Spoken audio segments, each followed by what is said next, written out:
Hello, I'm Benjlin. This is the Benjlin podcast until we have a better name. Today we're going to be discussing Game of the Year picks. I have my friend Phazon Kiwi here. Phase, do you want to introduce yourself? Hi, I'm Phazon Kiwi. I'm currently a wannabe news anchor with TLDR Gaming News on my YouTube channel, Phazon_Kiwi, and you can find me on Twitch as well with the same name, Phazon_Kiwi. I'm currently playing Dark Souls 3 if you want to watch me die heaps. It's good fun. Sweet, I forgot to explain why you care who I am. I speedrun some stuff sometimes. I make some reviews on YouTube. I'm hoping to do this regularly. But anyway, we have Game of the Year picks because it's coming to the end of what has been kind of a bit of a stacked year for games. So we've got a couple of different categories we want to go through. There'll be chapter markers down below if you want to skip to a certain part of the discussion. But we're just sort of going to freeform it. So, Phazon, let's just get right off the bat. What is your Game of the Year qualification that came out this year? So, had to have been released 2021. What was the best game, and why? I think it's going to be absolutely no secret that it is the Peppa Pig. Metroid Dread. Metroid Dread absolutely wins Game of the Year for me, hands down, no questions. If you don't know, Phazon in my name is a reference to the Metroid franchise, a particular thing in there, and so it would come to no surprise. But I found the game. The game has an interesting history to start with because it originally was vaporware. It was rumored to have been a game that would have been on like the DS or 3DS. I can't remember.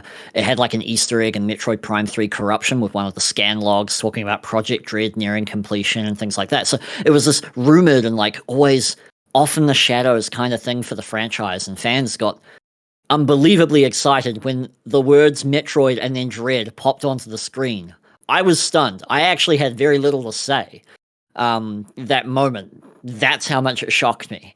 And yeah, it was an absolute pleasure to play the game. They kept the story simple while making it something that kind of tied a neat little bow on the main 2D games, but they can still continue it after if they want. It looks fantastic, like the lighting on Samus's suit and all the different rooms and the environments and things I thought were quite good. The soundtrack wasn't the best thing, but luckily everything suited what it was there for. So, you know, I sometimes listen to game soundtracks and things because I'm a huge nerd, instead of regular music like a normal person. And I don't find myself grabbing anything from Dread, but other Metroid games certainly are in that rotation. A lot of Super Metroid has some of the most classic soundtrack stuff you'll hear from a game. That Norfair theme, it's absolutely brilliant. But the best part about the game for me was that they did innovate the gameplay enough. Samus can now slide, Samus can now free aim, although she could do that in the 3DS game that Mercury Steam also worked on. But it was just a case of how fluid everything was. The enemies weren't super bullet spongy, unlike in their prior title that they did on the 3DS, so that was good. The melee counter was satisfying. The Emmy sections, they're the reason Dread is in the title. Running away from them, being able to try counter them with like an almost frame-perfect parry and run away, and just stuff like that. The new abilities they added into the game, it just had so much that was really good fun. And exploring that world was interesting. They had some really, really cool biomes and stuff, and yeah, I could go on and on and on, but Metroid Dread, Game of the Year 2021, hands down. Easy. It's a good pick. Like, I've heard basically nothing but praise or, you know, just random shit posting, right? People being like, oh, it's a 2D game in 2021, right? Or like, Hollow Knight perfected the formula already. Like, what is it adding? But yeah, I think it's a really good game. I haven't played it myself, but I'd be interested in playing it at some point in the future. Ah, fair enough, fair enough. So what was your pick? My pick is, it comes to no, again, it's one of those like no surprise game picks for people that know me, is Ratchet and Clank Rift Apart. I've been a Ratchet and Clank nerd since the 2000s, right? I bought a copy of Ratchet and Clank 2 before I even owned a PlayStation 2, right? Ratchet and Clank has been a game that has sold me consoles for years. It's the reason I bought a PS3. It's the reason I bought a PS5. And I've never heard of it being a system seller before. That's really interesting. yeah, like it. I just since I first played this game years and years ago, the first games in the series, I've just been instantly in love, and so I was really excited to have a new installment, like a new proper installment, because the Ratchet and Clank series has sort of languished for the last while. There was in 2016 a movie tie-in game, movie based on a game, based on a movie, based on. Anyway, it was very confusing and not great. It was a remake of the first game, or reimagining, and so Yeah, I did play that one. Yeah, if it was all if right. you discount that and some of the tie-in games, there hasn't been like a mainline Ratchet and Clank game since like 2013, 2012. With Oh, like on the PlayStation on the 3. PlayStation 3, Ratchet and Clank Into the Nexus was the last full-length game. Well, Nexus isn't really considered a full-length game by a lot of people. You have to go back to A Crack in Time, which is something like 2011. Okay, I hadn't even heard of Nexus. I'd heard of Crack in Time. Yeah, So right. that kind of says something. Which says something, right? And so I've done my boy dirty over the years.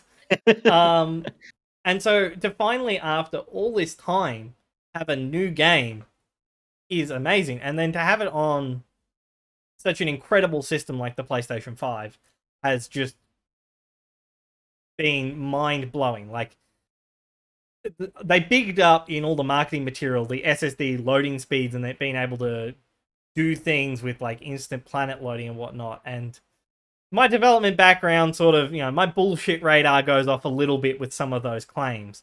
But the game is an experience on the PlayStation 5. Like, you don't, watching someone play it on Twitch or whatever, you miss out on half the experience because you're not there holding the controller and getting the feedback whilst you play, right? Like, having all the guns, because Ratchet and Clank it's a platforming shooting game for those that don't know. Yeah. Where you're running, you're shooting, right? It's always had lots of different guns that do weird and wacky things. And so on the DualSense, they make advantage of the fact that they have adaptive triggers. And so every gun has two firing modes. One where you sort of like do a half pull and maybe it like shows you where your projectile is going to go, or in the case of the shotgun, for instance, the shotgun is amazing for this. If you do a half pull, it'll fire one barrel, and if you sort of pull the trigger more, it fires both barrels at the same time. And it's just this visceral feeling on top of a game looking amazing and worlds that have density. And when they first said density, I was really worried because I thought that just meant more junk on screen. But Yeah. They managed to craft a universe that felt lived in the same way that the PS2 games feel lived in, and the PS3 games actually don't. And so felt like a real jump back to form. It's not my favorite Ratchet and Clank game of all time, but it's top 3. Wow. What would you say are the other two in there, or does it fluctuate? Generally it's Ratchet and Clank 2, which is like the first game I played. I admit that Ratchet and Clank 2 is a game that has its flaws, and isn't the game I would recommend to new people, but for me it is the highest pinnacle of the Ratchet and Clank series. And then Ratchet and Clank 3, also on the PlayStation 2, is directly below it, and the one that I do generally recommend to people that want to give the original games a try. Yeah, so Ratchet and Clank Rift Apart, absolutely robbed at the Game Awards. Yeah, it got snubbed. It got snubbed so I mean, hard. even Metroid Dread, a 2D $60 game that is apparently a boogeyman thing, managed to get, like, what was it, Best Action Adventure? Yeah. Like, it got something. I chalk it up to... So as a PS5 owner, what you're saying is I should really buy that game and give it a go. You really should. Like, it's probably not what, like, modern video game pricing is a topic for another day, right? Oh yes, especially for our country. Yes. I paid, because I bought the digital deluxe version on pre-order because I'm a sucker like that. I paid 140 Australian dollary dues for that thing, right? Which is just way too much money. For me, it was worth it. For you, I can't, in good conscience, say go out and spend $125 for the game, 140 for the like deluxe edition. They want like I think the regular edition over here is 140 New Zealand dollars. Yeah, it's like It's like almost 95 USD. which is just wild. Like Yeah. it needs to like 30, 40, 50% sale, like instant buy, right? But Okay. full price, like wait. But it is definitely worth playing. I have a sneaking suspicion that it'll eventually, in 2 or 3 years, work its way down and be the PS Plus title, right? Like if you wait long enough, absolutely. they'll just give it to you. But Yeah. um, I've got a friend who's still waiting for Spider-Man PS4 to hit that. same. And I was actually like, don't own Spider-Man on the PS4, or Miles. I borrowed Spider-Man on the PS4 from a friend.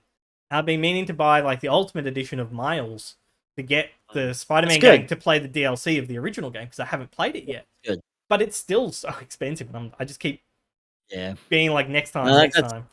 yeah. Well, if I see Rift Apart on sale, I think I might have to pick it up just based on that. But yeah, I think Rift Apart got snubbed at the Game Awards to like detour for a half a second because it came out in the middle of the year, and so it wasn't as fresh as some of the other games that it lost to. Like in terms of accessibility, it lost to Forza, right? But Forza had come out like 3 weeks before the Game Awards, right? Everyone had just been playing Forza, and Rift Apart was a while back. And because some of these things are, it's such an experiential game. It's a game you have to really play to get. It's not like you can just go on YouTube, and being trapped on the PS5 in that regards is difficult. If PS5 accessibility is still a problem and will probably be a problem for the majority of 2022.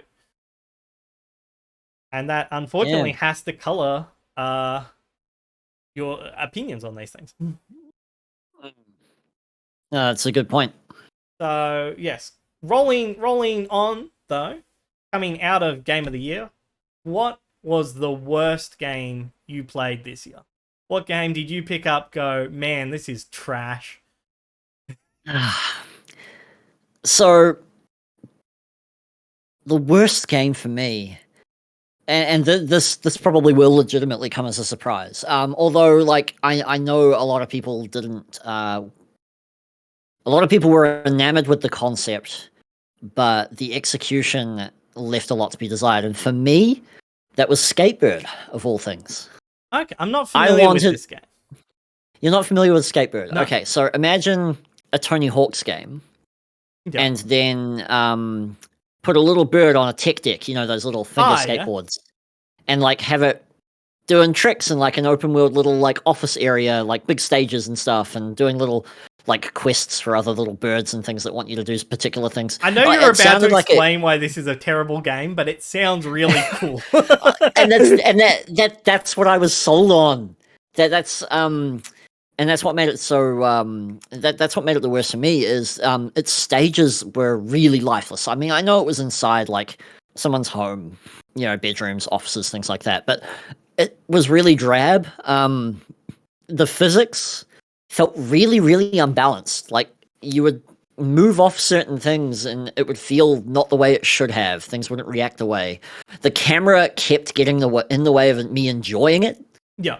Which is really bad for a skateboarding game. Yeah, it's not especially with the speeds you're supposed to move at. And the controls often felt like they were working against me. So it was such a shame since like the premise for the game was so adorable and I wanted it to be this like relaxing sort of little arcadey, like cute little bird thing. Like if you check out the trailer for it, you're on it like the original trailer that they released, you're gonna be like, oh, this looks adorable. Yeah. How could this fail? And it did for me, unfortunately. That would be my worst game I played this year. This one almost made it into the next category for me, but something else managed to take the cake with that one. But we'll get into that later. We'll get into that later. Skatebird, lots of potential, but just kind of flapped its wings and flew into a window. Fair enough. Like, yeah, I found picking worst game of the year quite difficult actually because there are some stinkers out there. And it's easy to fall into that trap of like, oh, what was some schlock that was released on like Steam and stuff, you know, like back in the green light days. Yeah. You could find so many things you could just chuck there. But I really thought about like what was the worst in terms of just how it performed and how it made me feel. And that I think maybe just gets the worst spot for me. Yeah. I'm gonna go with the classic, my worst game of the year that I played this year. Knack, the PS4 tech demo. I played Knack for the first time. So for those that don't know, Knack is a platforming game for the PlayStation 4 that is it was a release title for the PlayStation 4 that was to sort of show off how many like objects developers could have. So in Knack's body is just all these little circles and squares and stuff, and there's millions of the things to show off the rendering power of the PS4. And the low frame rate. And the low frame rate, and it's just a bad game, right? Like, I've got a lot of experience with platformers. I've been playing video games since I was 6. You know, I shouldn't be getting walled in a platformer for children. Like, it's clear that, like, platformers were really big in the 90s and the 2000s. And then there was sort of this period of time where there was nothing. And then in recent years, the indie scene has really brought platformers back. And Knack, unfortunately, is released in that like middle dark age, and you can tell, right? There's just lots of little game design choices in terms of like where they put checkpoints, how they structure fights and things that you're just like, this isn't a good game. And just don't tell Donkey. Yeah, I know, right? Well, I think that's why. Like, I think like Donkey is a great creator and has a lot of sarcasm. I think when he jokes that like Knack 2, you know, game of the year every year, because it is such a trash game, and I'm shocked it got a sequel. I'm shocked. Yeah, I actually didn't know it got a sequel until I saw Donkey ironically saying it was awesome. Yeah. I was just like, oh no. I mean, obviously Donkey hated it, but it was just like, oh, my brother bought a PS4 at launch, and Knack was one of the games he got with it. Yeah. And within like 10 minutes of playing it, I was like, this is garbage. I'm done. Yeah. I'm impressed I pushed through to the end. I don't know if he finished it, but he pushed through way longer than I would have, by a long shot. And yeah, it's just as you say, it just kind of falls flat on its face. It's mediocre in every respect. Yeah, and I had a couple of games this year that were like that, and like it was tough. It was tough competition down there at the bottom, but like it could have easily lost out to a bunch of other games. Like I just finished playing Ukulele, which was also not great. Apparently the second one to that was alright. Yeah, I'm looking forward to playing the second one. But yeah. Cool. Fair enough. I didn't expect to hear the words "knack" uttered. Yeah, right.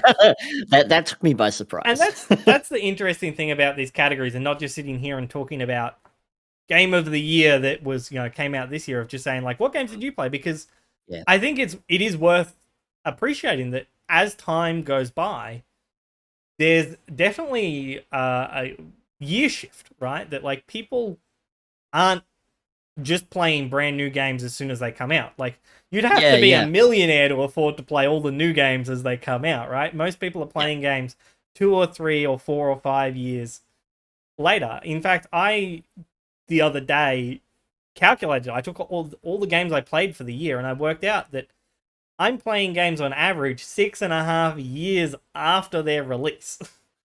For those that don't know, this guy has like a Google Doc with like everything they've played and when and stuff. It's crazy. Yeah. I'm just that kind of nerd, but like it's impressive that you keep track of all that, and like you can rattle that statistic off and it's accurate. It's accurate, and I have the data to back it up, and I can say, well, I played all of these games this year, and this is when they came out, and that like I can know that like, wow, I played a lot of games that came out in 2016 this year. That was my most frequent year of release that I played this year, closely followed by 2006. I like games that come out in these 6 years, but interesting.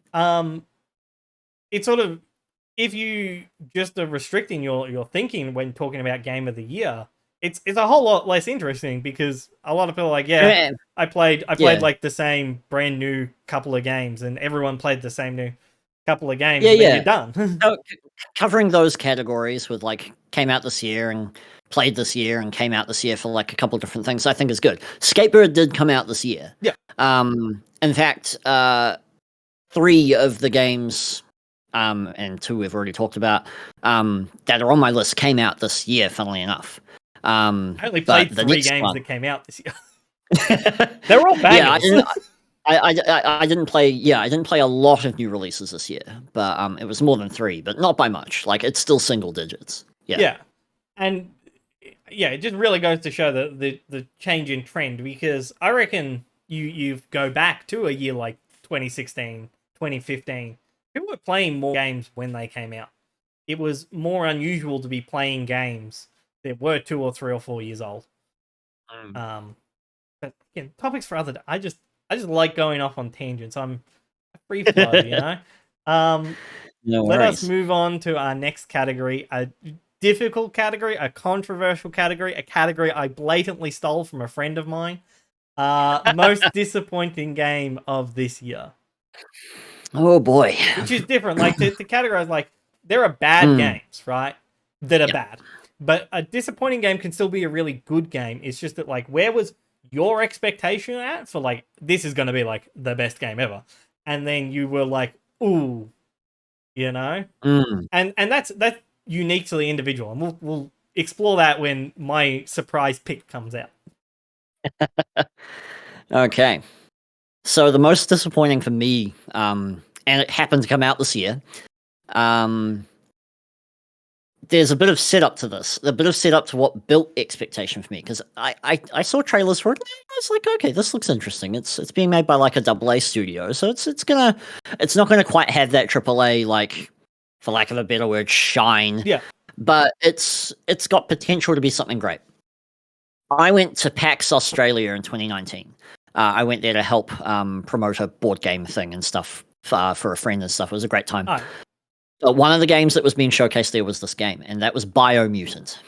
I have heard of Biomutant, but only in like the narrowest sense. I don't know. Biomutant is an open world sort of action RPG-esque kind of game where you make a little kind of like rodenty marsupial kind of creature with different stats determining how it looks and stuff. They can look pretty freaky and things. Yeah. And the game itself had a lot of potential. The demo I played at PAX 2019 was janky. It had crashes and bugs and stuff, which they were aware of. And the eventual release didn't have the kinds of crashes I saw, but the combat still felt really disjointed. Yeah. And the final game still had some of the jankiness the demo overall really had. The character creation was unique. It had some cool class ideas, although some definitely seemed clearly better than others. But the combat itself, and for me, a big game with like RPG aspects and things, the combat's something you've got to really nail, because if you're going to be doing something repetitively, it's got to be good. Yeah. And first off, there are guns in this world, because it's in like a post-apocalyptic kind of thing. Like, there's lush green everywhere, but the animals have kind of mutated and taken over. Yeah. You know, like, humanity's gone, but all these creatures remain, but some of our technology kind of remains, and so they've cobbled things together and stuff. When you have guns and you have melee weapons, it's always an interesting challenge for a developer to probably balance those things. Yes. The guns are clearly better. Like, just even the most basic, like, little dual pistol things you could do, you're going to flatten everything with them. Yeah.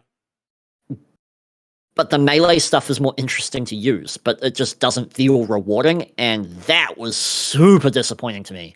Because, I mean, the old saying is, don't bring a knife to a gunfight. It is. But then your game shouldn't be providing knives if it's only full of gunfights. Yeah, exactly. Kind of thing. It's not only full of gunfights, there are plenty of melee-based enemies, but, you know, you're going to be wanting to keep your distance with the way that the game works. The dialogue and narration stuff was another problem entirely. They had to patch the game, if I recall correctly, to, like, make it so you could kind of, like, shut the narrator up or have it, like, tone things down. It was just a mess. Right. And it was so disappointing because I'd played the demo and stuff, and I could see, like, the people there were really passionate about it. And I thought, okay, I mean, they did the right thing with the whole, like, they weren't making it have, it's going to release at this date, and they had set that date years ahead. Yeah. And like, they didn't keep delaying it. They just kept going, we'll release it when it's, ready to go. It kind of wasn't ready to go when it released, but it was in a much better state than some other games that I've seen released in the last couple of years. And, double A game, so it's going to lack a little bit of the polish. The trouble for me was they wanted a triple A price. Yeah. It was a full $60 USD title. And I was just like, no, I don't know why you charged this if it's not going to meet those expectations. I've had some people be like, oh yeah, but you got to support these devs. I'm like, yeah, that's cool. I'm fine with supporting devs. Yeah. And I'm fine with buying a non AAA game for a AAA price if it's that good. Yeah. If it can fall short on a couple things, but overall I'm like, yep, don't regret spending that. Unfortunately, this one fell short, and that made it really disappointing for me overall. So yeah, that was my pick for that's Biomutant. That sounds like a fair critique, and it is becoming increasingly aware to me that, like, man, I need to do a whole episode on video game pricing. Because it is such a rabbit hole, and it really does set expectations about a title, and price, I think, is intrinsically tied to the medium, right? Like, how do you justify? And again, it's a whole rabbit hole for that episode, discussing, like, how do you quantify, was this thing worth the price? But at the end, if your gut is saying, I paid $60 for this was not worth $60. That's what really matters. And that's the thing. Metroid Dread, worth it. I finished in like 12 hours. That was a full Nintendo, AAA price game. If I only played that the once, I still was really satisfied by the end of that. Length, for some people, is what matters most, and while I kind of get it, at the same time, I would rather play multiple things and enjoy them in that same span of time. But this game, Biomutant, has so much to do, and its world is actually kind of empty-ish. Like, it's a bit between each nugget of stuff you find, and yeah, it just was asking too much. Yeah, no, I get that, because it's the same experience with me and Rift Apart, that, like, the amount, like, I spent like 12 hours, right? And I've completely beaten the game, and I spent a fortune on that. But yes, I should get on to my disappointing game of the year, and man, it was, again, tough competition down here at the bottom. There were so many games that I almost picked. I almost picked Yooka-Laylee. I almost picked Jedi Fallen Order. We need to talk Star Wars games at some point. Jedi Fallen Order, that's a controversial pick for some. I know, for like disappointing game, right? I don't know if you've heard my thoughts on that game, but we would have an interesting discussion, I think. I think we would. They put Dark Souls in my Star Wars. But my most disappointing game of the year that I played is Doom 2016. Which, it's like, I'm done. That's a decision that I need to, like, justify. I'm listening. Okay, the problem... you have my undivided attention. Okay. Doom 2016 is a great game. It's a good game. It's a great game.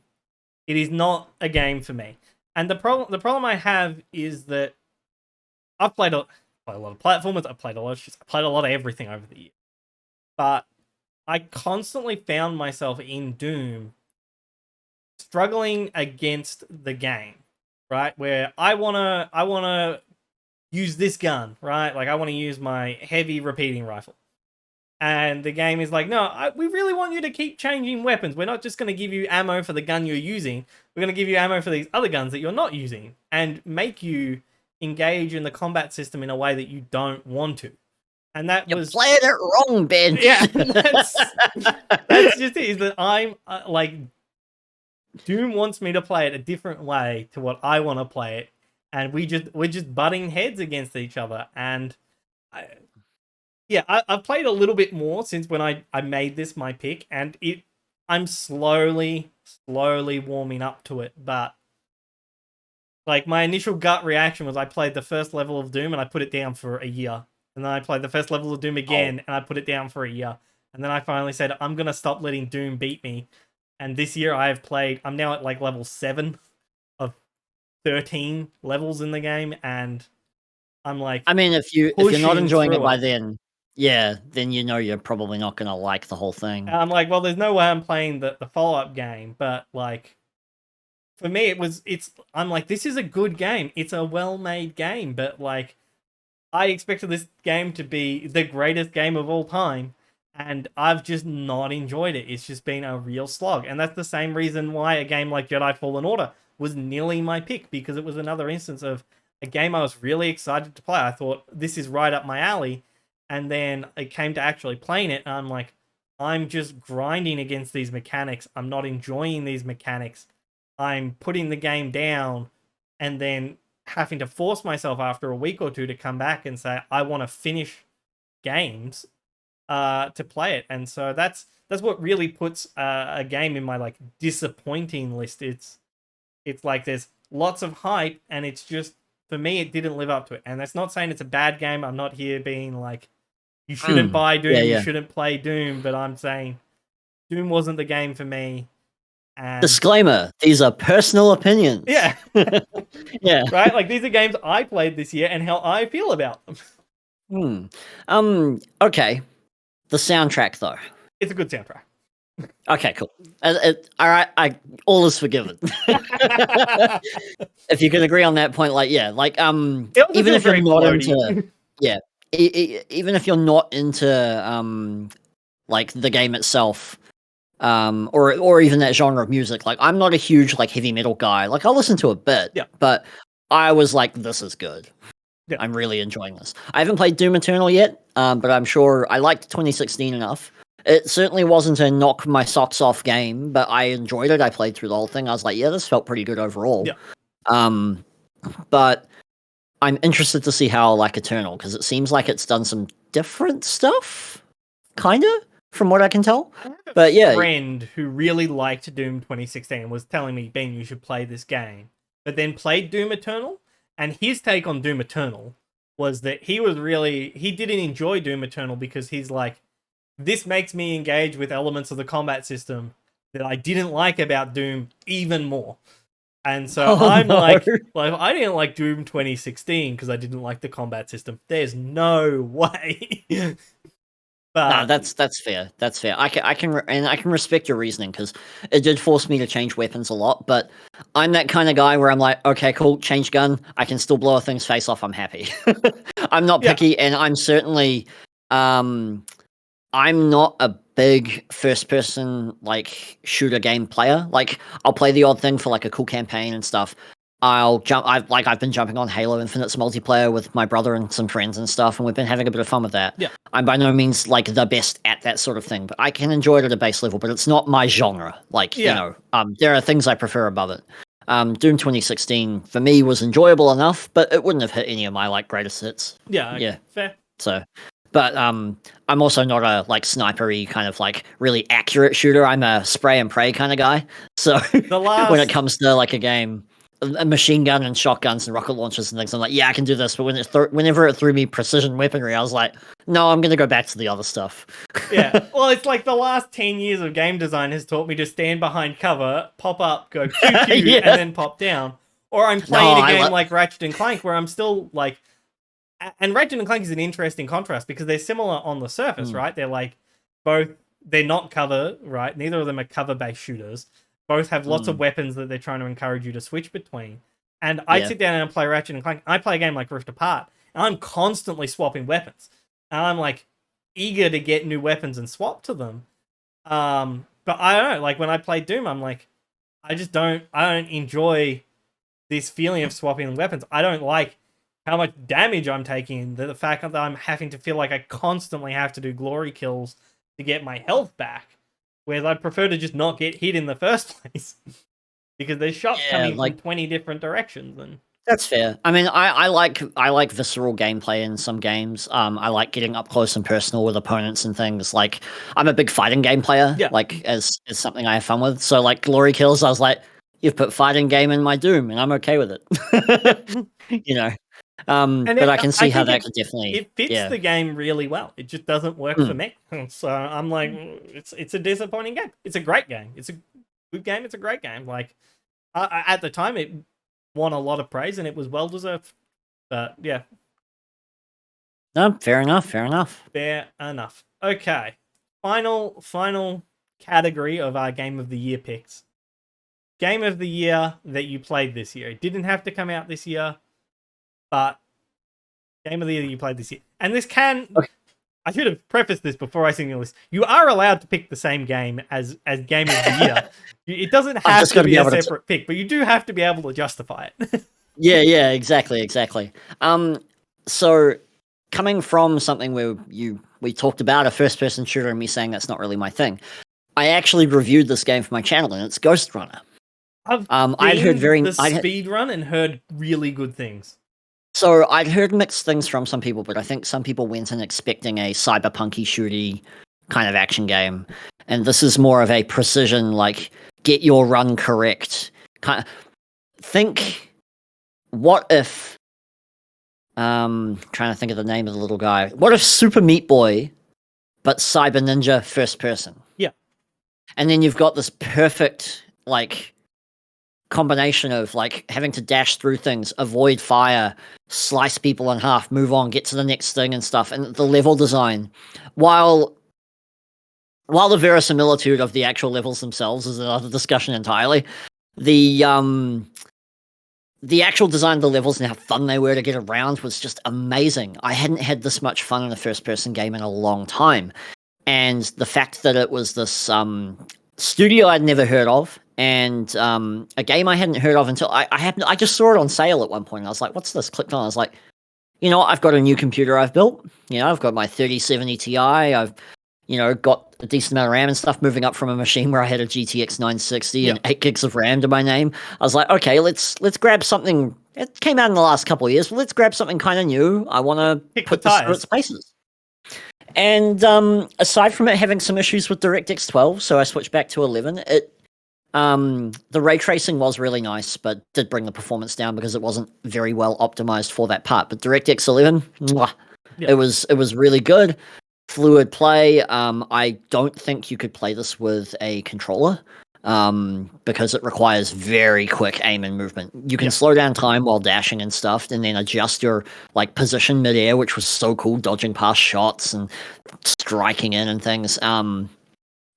Completing sections in general felt really satisfying when you finally nailed a run, like in that little area of a level, because they kept the gameplay just fast, and respawning is instant. Yeah. Like, it was one of those ones where, like, you didn't have to wait for a loading screen, you didn't have to run through a whole bunch of BS to get back to the section you were at. You just started back at the beginning of that section, immediately, where go. You could hit the respawn button, and you could already be moving.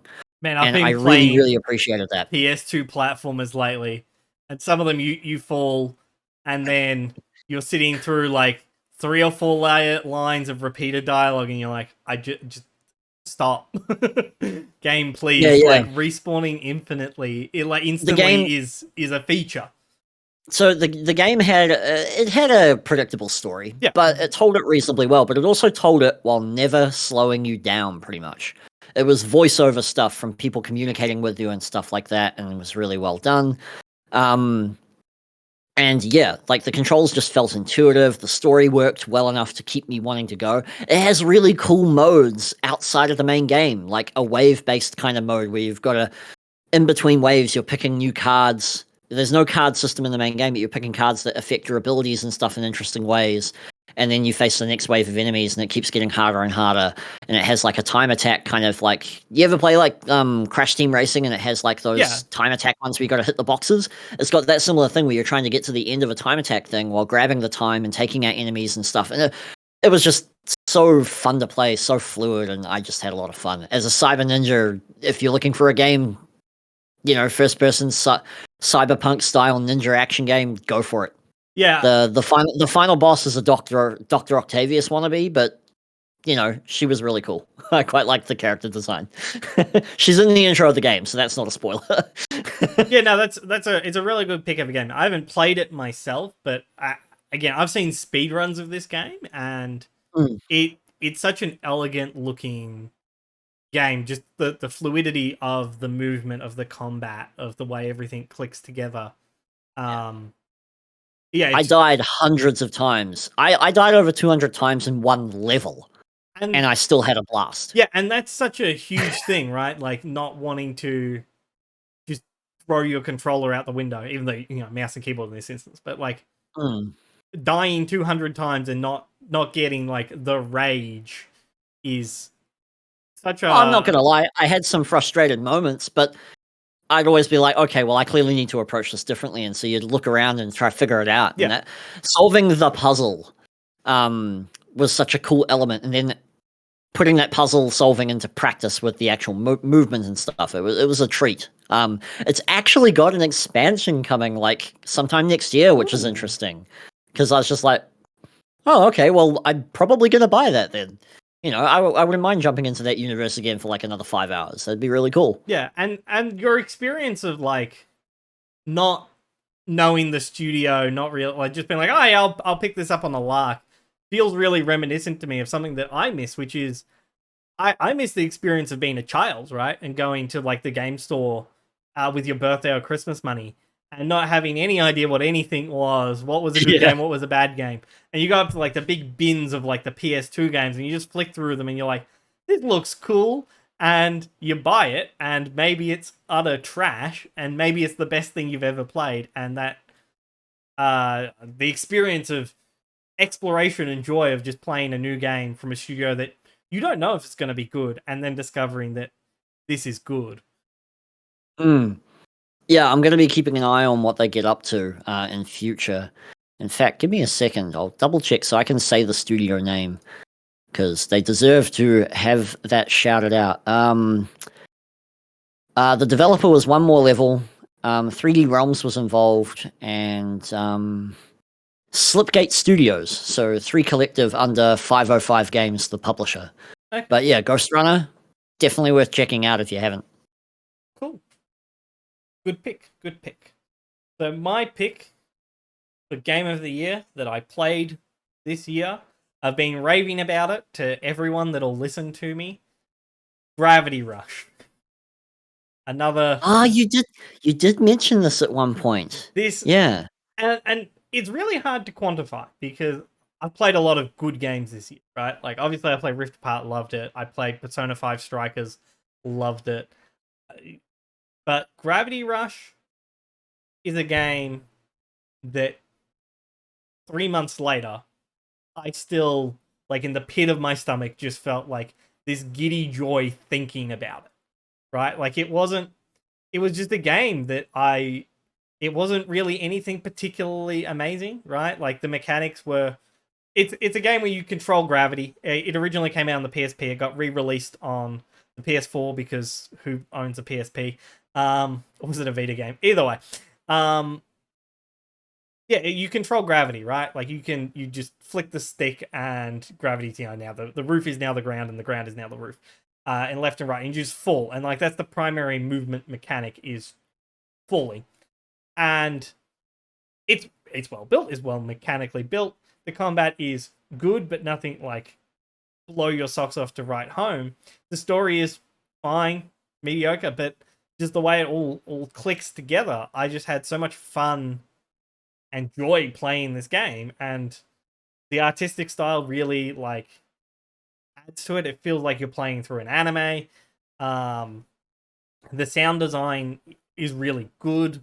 Like we went, because there's 4 sort of sections of the city, and as you progress you get more sections of the city, and we went to like the entertainment district, and like as you're taking the train into the entertainment district, the lighting changes and the song like sort of seamlessly transitions into this more sort of like jazzy entertainment, like red light district, like it's a little bit dangerous music, and it was just this seamless moment. I'm like, I'm just enjoying this game, and the fact that months later I'm still like, man, that was a good game, and it just stuck with me, is what makes it my game of the year. Was it the best in terms of execution? No. Was it the best game that in terms of graphics? No. Was it the best game in terms of sound design? No. But it's the game that stuck with me, and that's why it's my pick. Oh, fair enough. I've always seen it on sale on like the PlayStation Store, but I've never clicked on it. It is well worth buying. I believe this development studio made Gravity Rush. They made Gravity Rush 2. and Oh, they there now was a don't sequel? exist. There's a sequel. Oh no, they shut down? Yeah, they were. I'm probably wrong. I'm going to get roasted in the comments for this.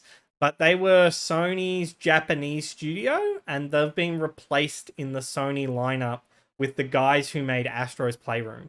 The remaining devs got rolled into that team because it's all Sony's been all the major guys have been doing this. Have been buying up all the medium-sized guys they can left and right and making them first-party studios. If you're Microsoft, you're spending $4 billion on Bethesda alone. Yeah, right. But they're also buying a lot of studio acquisitions. Buyups, yeah. And these are studios that were either long running, sort of in this medium tier, and were struggling or whatever. But yeah, sadly, the development studio no longer exists, so the likelihood of a sequel to the sequel, that is very low.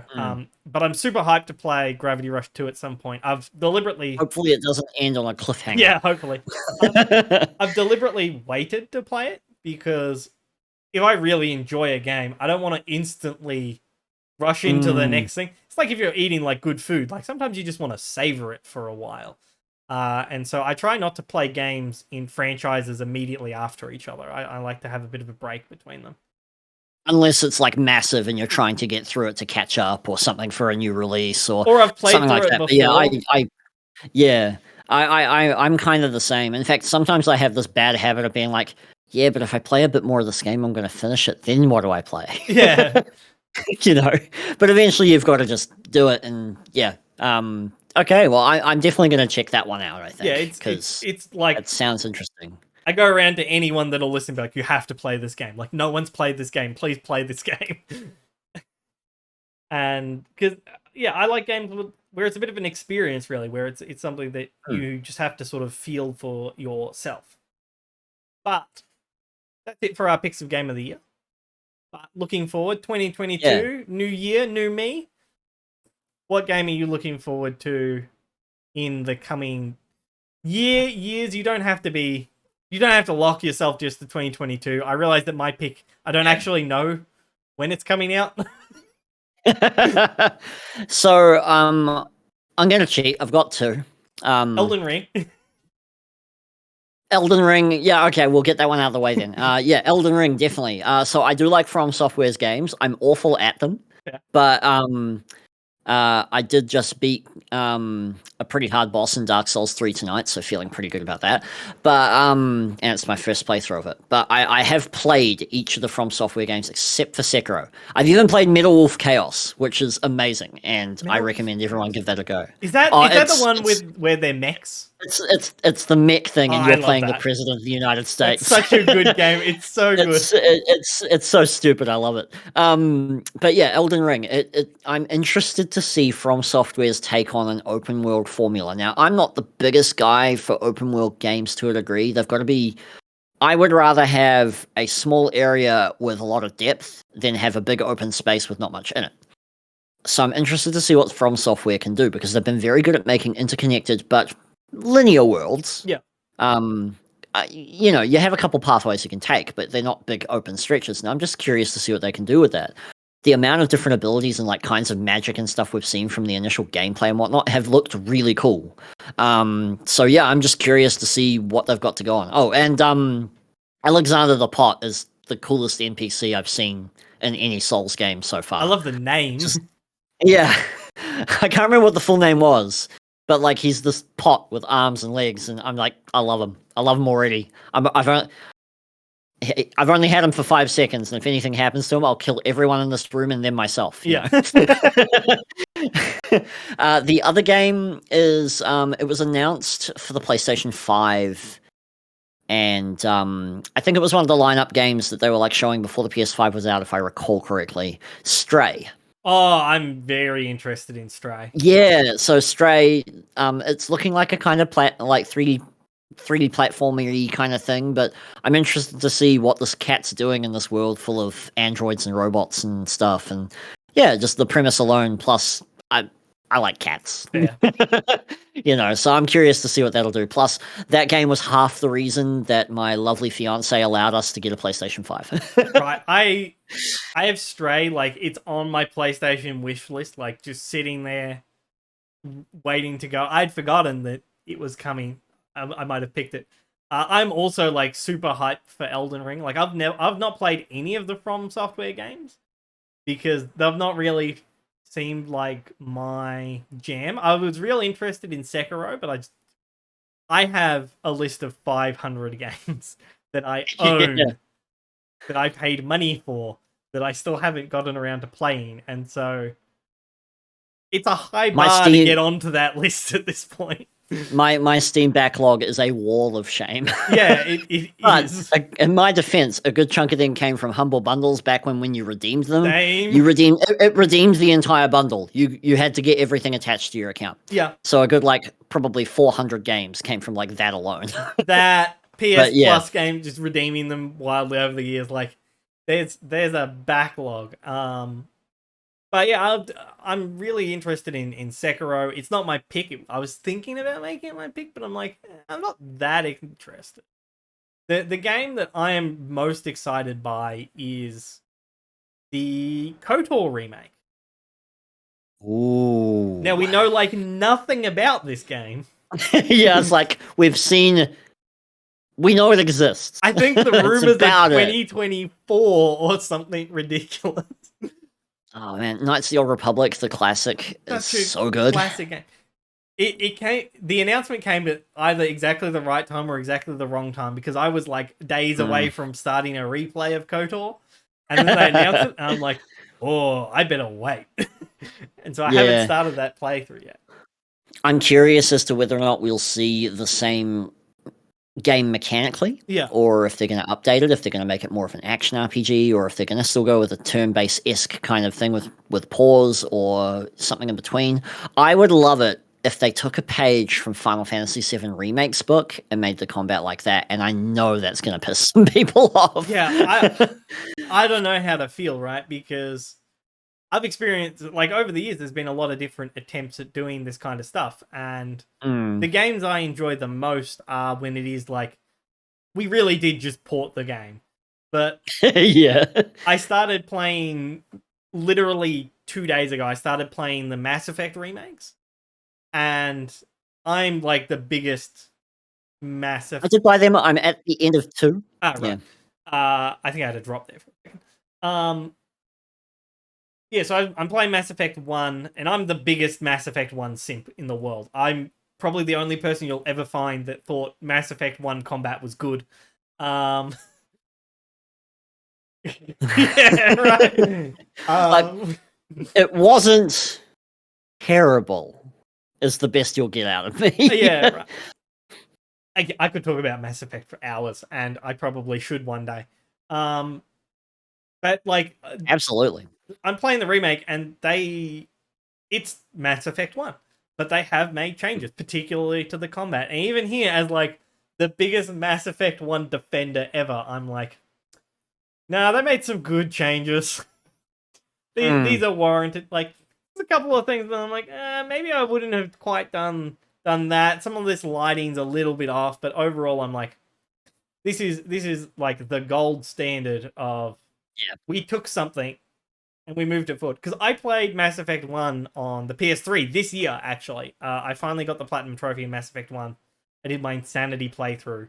So, like, I know what it's like to play Mass Effect on a console and then to play the remake reasonably close together. And I think that's the gold standard. But I've also played other games like Ratchet & Clank 2016, which is a reimagining that is a bit of a dumpster fire, right? And there's been a fair few of those over the years, and so I enjoyed Ratchet 2016, but I can definitely see where you're coming from. It's because I did play the original first game as well on the PS2, and I was like, yeah, they haven't done a lot to improve this. Not enough to justify the time skip. Like, there's 3 generations of machine between them, kind of thing. It's like, come on. Like, as its own, if it was a standalone game, I wouldn't be as upset with it as, like, feeling like it did my boy dirty, right? And that's where I sit with this, where I'm like, Part of me wants them to just make it run on the new computers, please, and that's it. Yeah, But part depending of on the me game, yeah. also goes, nah, you can, like, Final Fantasy VII has like shown that like you can do things and iterate and take the last 20 years of game design knowledge, and they didn't get everything right in these classic games, and do something with that. But I don't know. Mm. It'll really depend on what we see when it's closer to release, how excited I am. But like right now, I'm pretty So, excited. so is this? So, are you interested in Mass Effect 4? Mass Effect Not 4. Andromeda. We're gonna put a pin in that.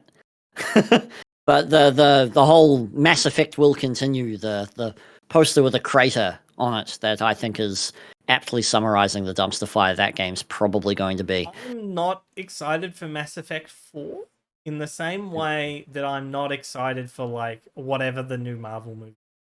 I think that this is a topic that I'll dive into in some later episode in more Yeah. depth. There'll be a Mass Effect episode that will like nitpick this.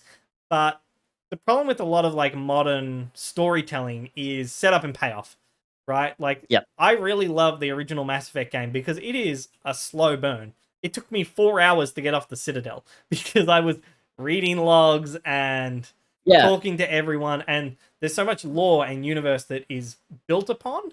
And so it means that the things that happen in the first game, and to an extension the other two, are really well built up and paid off. And so the story feels legit, the universe feels real and expansive. And this is why I dislike Mass Effect 2 combat, because I'm like, this combat doesn't fit thematically with the universe that it's being placed in, right? The Mass Effect 1 combat can be janky combat, but it's a thematic fit to the universe. And that's why I worry about Mass Effect 4, because at this point we've had 2, 3, and Andromeda, all of which have been more focused around mechanics than lore. And if you continue that, then like it's not Mass Effect, it's generic space shooter, right? How many of the people that worked on like the original games are even in BioWare these days? Probably I don't think there's a very lot of few, them. because that's the other dirty secret about the games industry. And again, something I want to talk Yeah. about more in depth later is that studios have Mm. incredibly high staff turnover rate. Yep. That like you look at a game like Rift Apart, right? Very, very few people that worked on Rift Apart had worked on any other Ratchet game. Most of them joined Insomniac for Miles, right? Yeah. Or Spider-Man, right? And the only people that have history with some of these older franchises are super senior, and that can be good for like overall like vision, but it can mean that some of the little details can be missed, especially if your nuts and bolts developers aren't super massive fans in the right way, right? Because you can be a fan of something but also take away the wrong lessons, which is what I think some of the pushback against the newer Halo games have been in recent years, is that like Yeah. they have been made by people who were fans of Halo but maybe took away different lessons to what other fans of Halo might have gotten, because developers as a culture gravitate towards certain mechanics and certain things that Joe Schmo off the street might not necessarily gravitate towards too, right? That like developers aren't a homogenous culture, but they are a kind of a culture. There's a sort of person that goes into these that looks out for these jobs, that wants to do this kind of creative endeavor, and so their experience can be very different to your experience. Absolutely. Yeah. So, Oh well. So we're both not looking forward to Mass Effect 4, essentially. I mean, I like hoping the best for things. I really hope Mass Effect Yeah. 4 is good, but there's just I nothing in the tea leaves that tell me it will be Yeah. good, because I And think BioWare's recent track record has shown me like, yeah, don't get excited by anything they're doing lately. yeah, You know, because who knows? They might turn it around. who knows, But yeah. right? And that's also the other thing, is that because of this turnover, good studios very rapidly become bad studios, but bad studios can very rapidly become good studios. It really depends on like what grads you're hiring. Yeah, I guess so. Obviously, there's more to it. There's more to a development structure than just graduates, Mm. right? Management is important. Senior developers are important, but I tell you one game I'm looking forward to, but for the absolute wrong reasons. Because I'm looking forward to potentially how much of a dumpster fire this one is, and that's that Pokemon Arceus or Arceus, or however it's yeah, pronounced. Uh, I look at the footage for that and I'm like, it's cool that they're trying to do something different. It seems to lack any kind of life. Arceus is being made by the guys that did Mystery Dungeon, isn't it? I don't know. I haven't played those and stuff. I But haven't played them either, but I'm vaguely aware, if I think that I'm right, is that the guys that made Mystery Dungeon made Danganronpa. And Danganronpa's amazing. Danganronpa is also what, like a visual novel? Well, yes. A bit different from an open world Pokemon RPG, just a bit. Yeah. But yeah, that doesn't mean that they don't have the chops to pull it off. I hope they do. I honestly hope it's a good game. I think it's always awful when something comes out and it doesn't work. I think but Pokemon yeah, Pokemon games are really difficult to make for a variety of reasons. And not to mention the snowball effect of they're always adding more monsters, which means it's bigger and more. It's a more unwieldy thing as time goes on, just by its nature. And the Pokemon company itself has, like, I finished Pokemon Shield this year for the first time, and I was watching the credits. And I'm like, that's it, right? Like, I've heard nothing but bad things about both those games, the Sword and Shield. Like the development team, very small. Like some of the localization teams are bigger than the development team. And so like the Pokemon company really likes having very small development teams, which can be a blessing and a curse. And I look at something like Arceus and I'm like, it's a game that is always going to upset some people because it's not just more of the same. It is different, but it has the potential to be good, it has the potential to be bad. It's going to be really, really hard to figure out based off what everyone says when it comes out, whether it actually is good or bad. Like, I'll rely on seeing people stream it and seeing people talk about it more in depth before I go, oh yeah, that's a good game or that's a bad game. But, yes, I think we're probably about done. Yeah, I think we probably are. Gotten to the end of our Game of the Year picks. It's been really good talking to you. I've appreciated your perspective likewise. and your picks. I think you've had some really interesting picks. And I look forward to talking to you again. So yeah, I'm happy to jump on any other time. I think it'll be a lot of fun. Yeah, I'll be happy to have you. Do you have any last minute shout outs?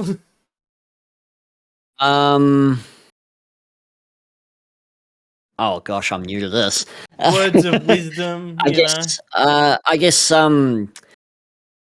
Try a game outside of a genre that you normally play. It may surprise you. I think a lot of people get stuck into certain genres and never move out of them. And I think one of the best things I discovered with this year, with one of my Game of the Year picks, was Ghost Runner. That's a genre I don't tend to gravitate toward, and yet I had so much fun. So you never know what you might enjoy. I guess that would be my parting nugget. If you want to catch me at other things, Phazon Kiwi on YouTube, Phazon Kiwi on Twitch, and all other things. And I talk gaming news and stuff, and I mostly make a fool of myself on stream. Come check it out. Yeah, no, I can really second that. That in the last couple of years, I've been trying to broaden my horizons, which is why I've been attacking my backlog so vigorously and failing. But getting out of your comfort zone and playing games that you don't necessarily instantly think are games for you it's a good in life, right? To just try new things, be exposed to new things, different games, different cultures, different everything. So yeah, I really echo that. I appreciate anyone who's been chilling, listening to us waffle on now. So yeah, I've been Benjlin. Thank you very much for listening, and I'll see you around. Take care.